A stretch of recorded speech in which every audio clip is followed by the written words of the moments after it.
Okay, so we're going to talk today about IPv6 and why you should know a little bit about it if you're getting into the NDI world. Now, there are so many people that are broadcast guys or streamers or video guys or audio guys, but now because of NDI, you're getting into the networking realm. And so we should probably have a general understanding as to how this works.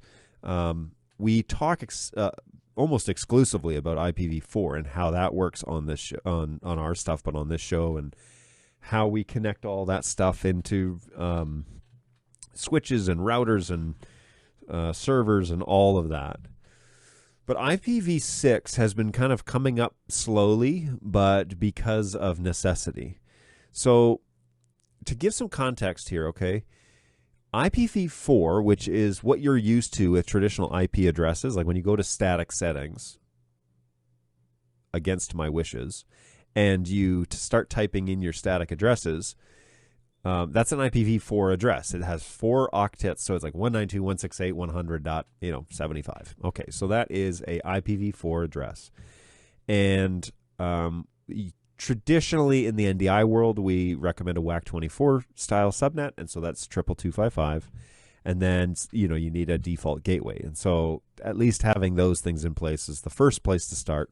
If you're doing static, you're also going to have to do discovery server, which is also an IPv4 configuration. IPv6, though, in the computing world is coming up quick because, when we were figuring out the structure of the IP ranges, this was like in the 1970s before I was around. And in the 1970s, we were thinking, like with IPv4, with this IP structure, we could have like 50,000 computers in the world. And in the 70s, that was a big number. Okay. We probably have like 50,000 computers in a city at this point. And so having the original structure was that we would have those 4 octets, right? So 192.168.100 dot something.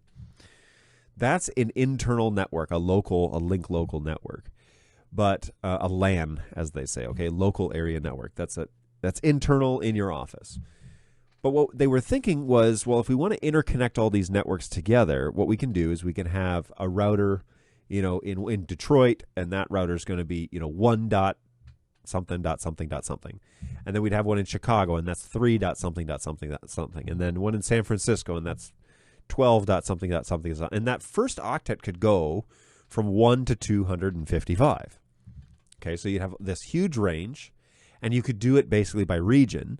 And then the next level down, the next octet would be like, okay, that area of town. So in Detroit, if it's 1 dot something dot something something, then like, okay, in Rochester Hills, it's going to be 1 dot 3 dot something dot something, okay? And then we're going to break it up that way. And that's how IPv6 was going to kind of roll out and become, be able to interconnect everybody. And in theory, those major hubs that were the hosts, that were the routers for the first octet groups, so Detroit is 1, Chicago is 3, San Francisco, and so on, they all have their own. And again, this is purely just, North America as an example. The routers there would have the master tables, but they would really only need to host the master tables for the routers of the major octets, so like 1 through 255. So they'd only have to know 255 addresses.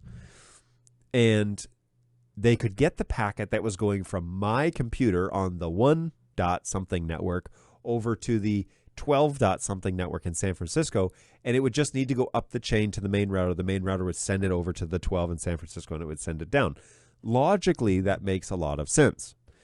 The problem is that we had no idea that the computing age, the technology age that we're in, would blow up the way that it did and would get super, super sophisticated the way that it did, which is why when you go to your internet service provider, they will immediately give you one external IP address and no more.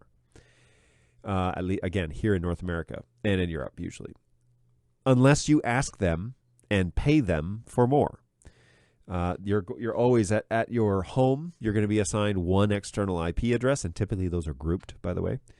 But they're going to be assigning one external IP address to your router, and then your router is going to do the name address translation into your local home, and then you can have, however you configure it, you can have multiple computers and devices on your home system, depending on how sophisticated that system is.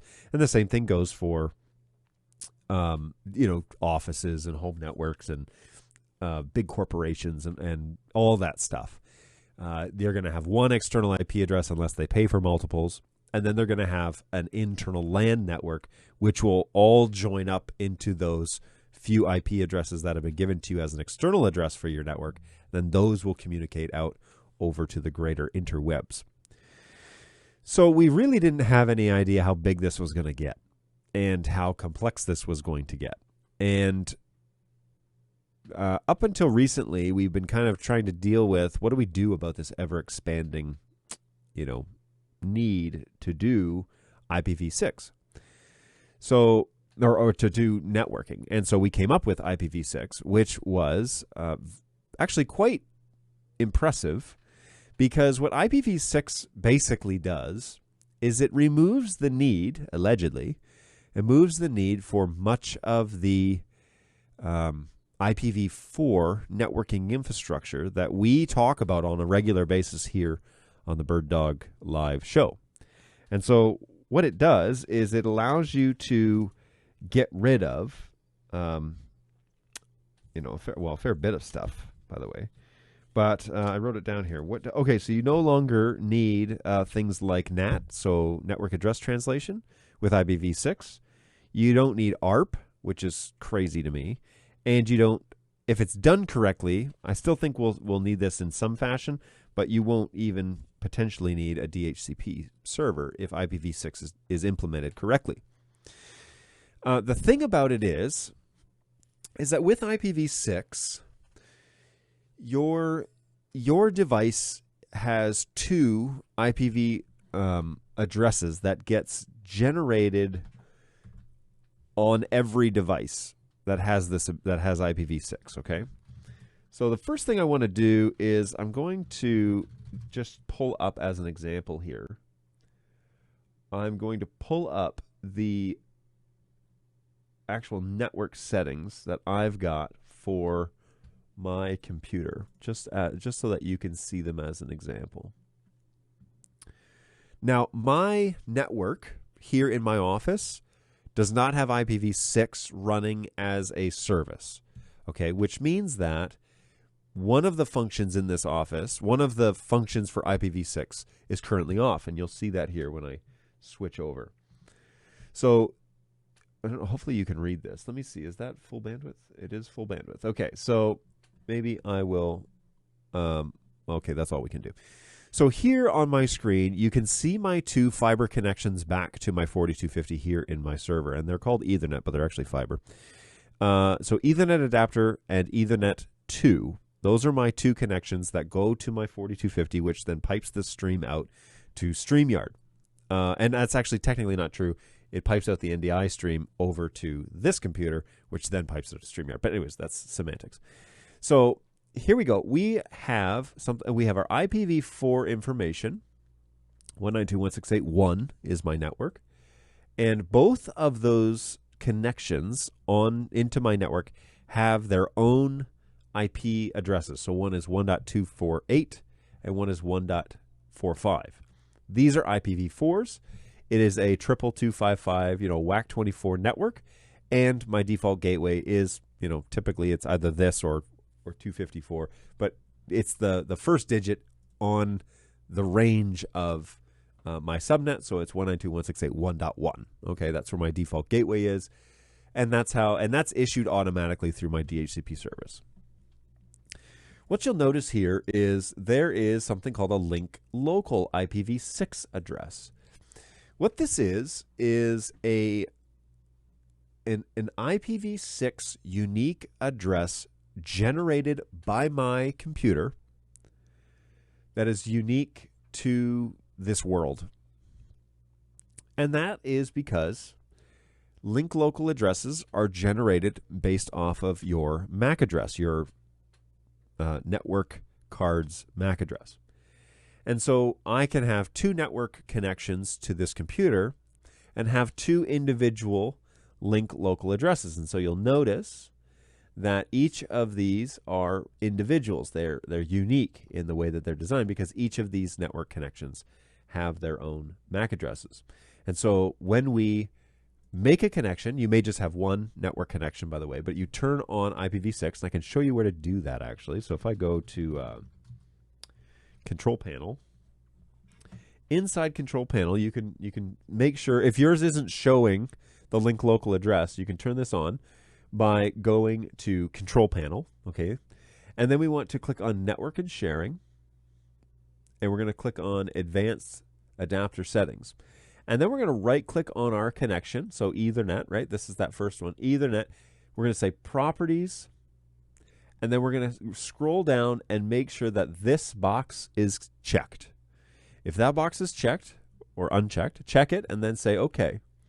This will then, you can rerun in command prompt ipconfig, okay, config, and it will then spit out the link local IPv6 address. This is the address that your computer has generated that's unique to yours, okay?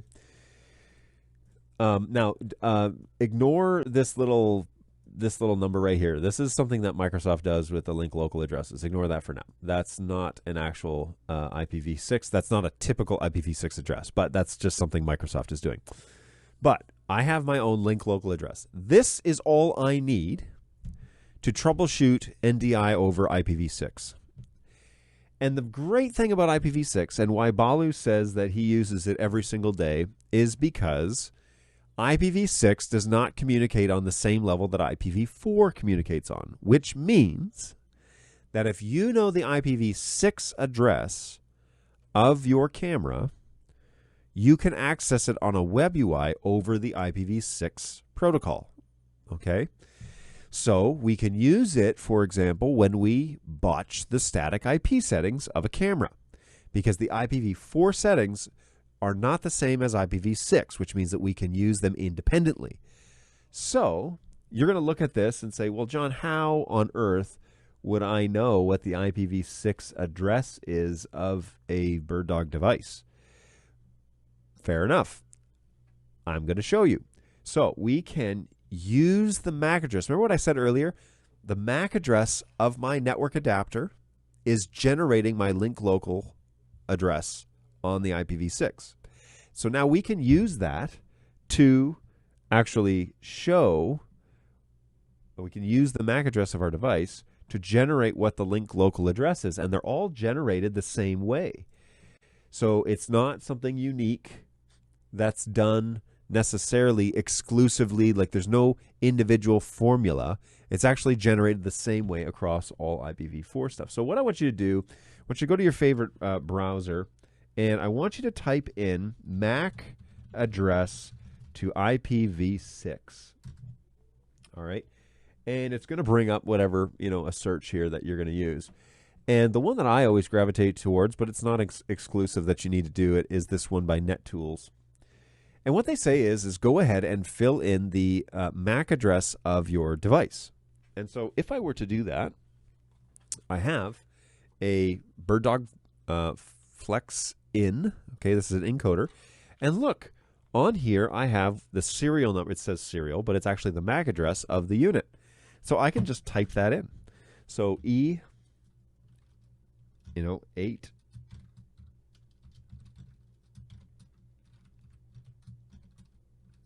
I don't need to read this out to you. That would be insulting. Type it in and fill out. Oops, I missed something here. E8, EB, 1B.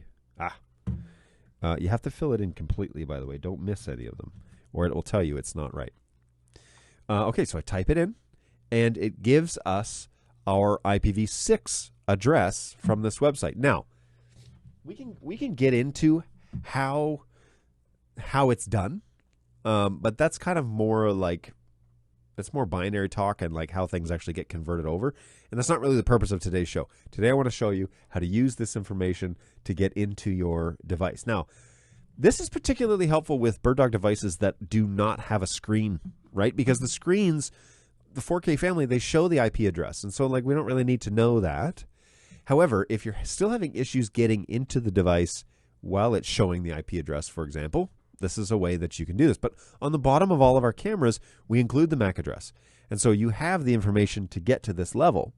And if the device is not struggling with the network level interaction, if it's not, if the baseboard isn't nuked or the NDI chip isn't malfunctioning or something, it's getting on the network, but you can't access it on IPv4. This is the way that you can get to it.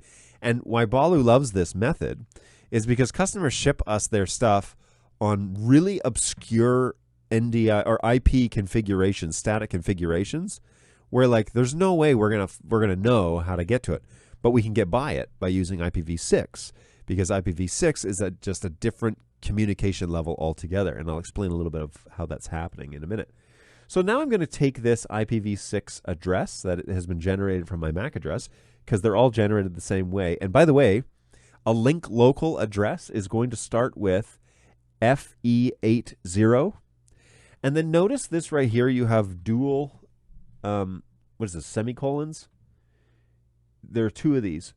What this means is that these fields, these values are just zeros, okay?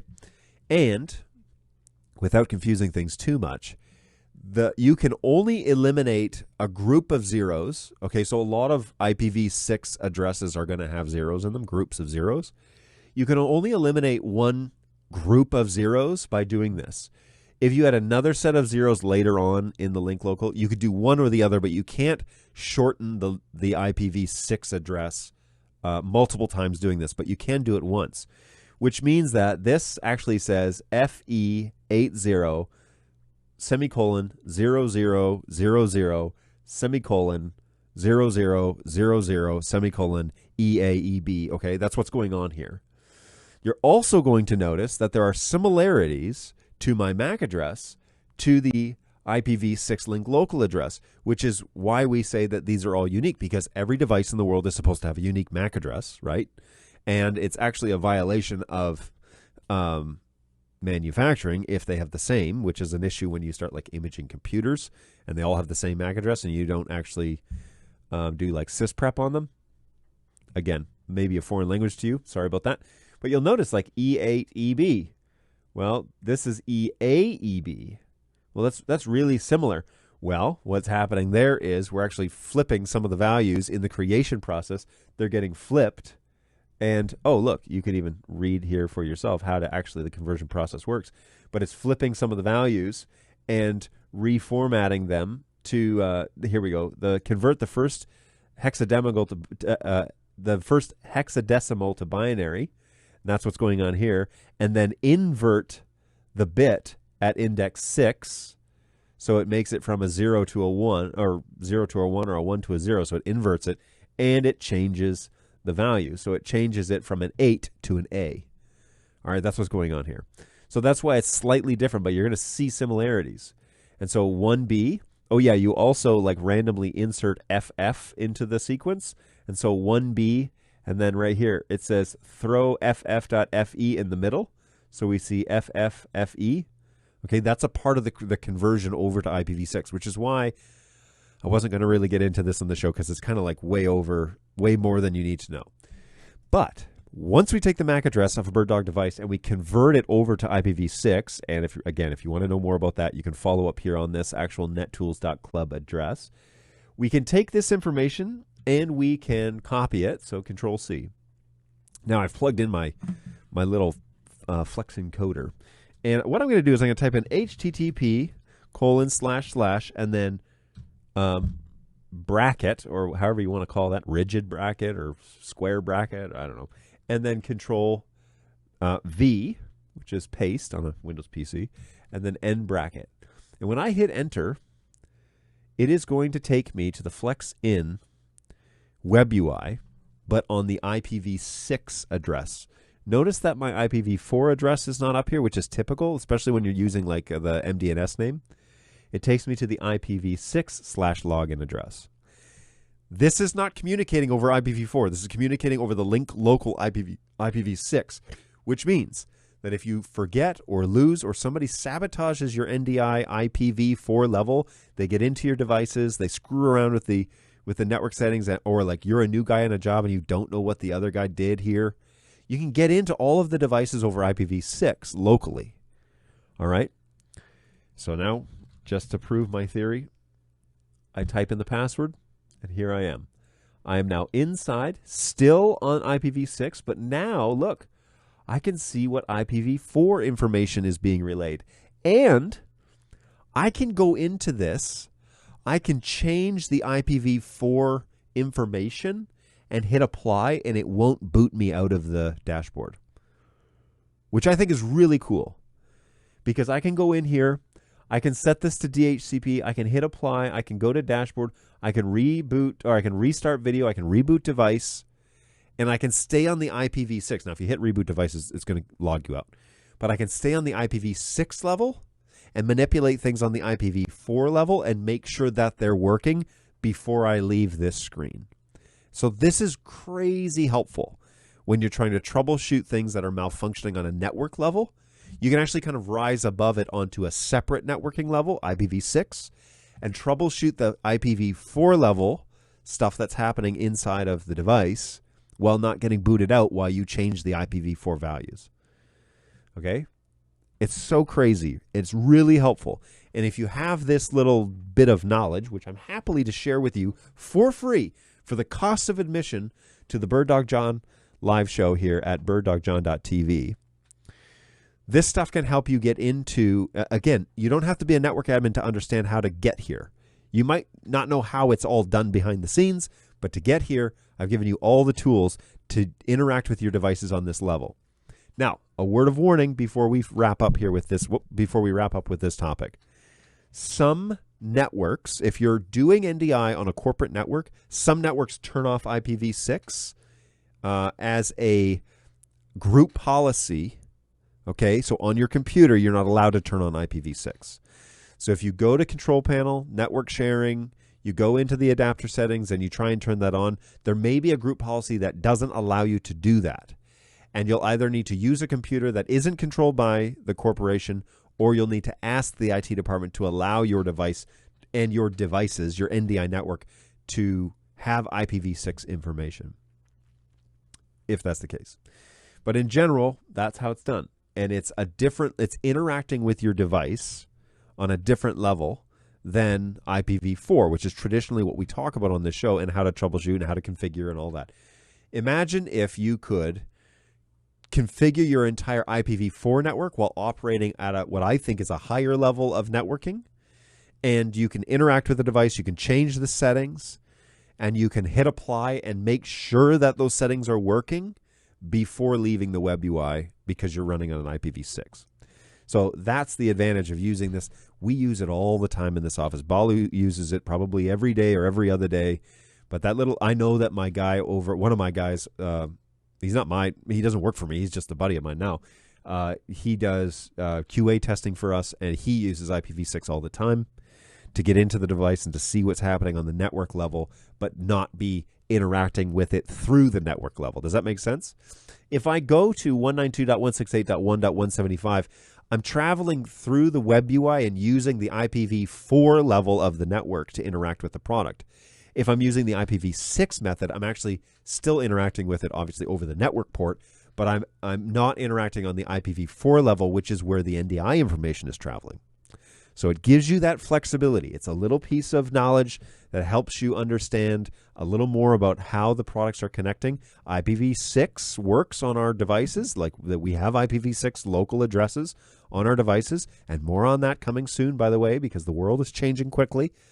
But what's really neat is we can troubleshoot, we can get into our networks. For those of you who are running productions or are new to the networking world, learn this simple little tool, and it will save you mountains of heartache when it comes to interacting and customizing and changing your products. And by the way, if you are doing your due diligence and you're buying products for your NDI network and you're cataloging them, okay, here's the MAC address, here's the IP address, here's the da-da-da-da-da. Add an IPv6 address thing in there too. On like your spreadsheet or however you're cataloging it, add the IPv6 address, convert them on a website, just like I did here in this show, and have that in your database. The toolkit that you're developing just got way deeper because it gives you one more element to figure out, is this a network malfunction, or is this a product malfunction, or what's going on here? Gives you the ability to try things quickly, have that data at your fingertips. It's always nice to spend. I think if I spent 30 minutes with a list of MAC addresses, I could crank out, I don't know, 100 IPv4s. I could probably do three a minute or something like that if I really went to town on it. So 100%, it's worth your time to learn the IPv6 stuff, and then you've got that tool in your toolkit as you go along. So hopefully you find that helpful, and we'll go back to the show and take some questions, whichever questions you might have.